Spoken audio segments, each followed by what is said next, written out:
ఒక ఘన అరణ్యంలో ఒక మహర్షి శివుణ్ణి ధ్యానిస్తూ తీవ్ర తపస్సులో లీనమై ఉన్నాడు. తపస్సు ఫలించబోయే ఆ క్షణంలో అకస్మాత్తుగా ఒక శబ్దం వినిపిస్తుంది. కళ్ళు తెరిచి చూసిన మహర్షికి తన ముందే రెండు జింకలు సంయోగంలో కనిపిస్తాయి. ఒక్క క్షణం మనసు చలించిపోతుంది. ఆ క్షణికమైన మోహం వల్ల ఆయన వీర్యం గడ్డిపై పడుతుంది.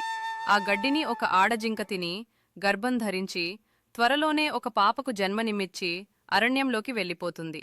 పాప ఏడుపు విన్న మహర్షి ఆమెను చూసి వేదనతో అంటాడు, అయ్యో, తపస్సులోనూ నాకు మోహం కలిగిందా?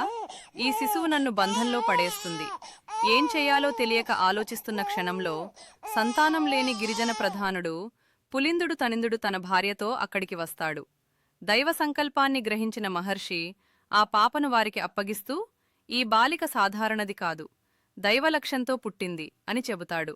ఆమెకు శ్రీవల్లి అని నామకరణం చేసి, ఆమె విధివశమైన వరుడు వచ్చిన రోజు మీ జీవితాలు పూర్ణమవుతాయి అని ఆశీర్వదించి మళ్లీ తన తపస్సు మార్గంలోకి వెళ్ళిపోతాడు.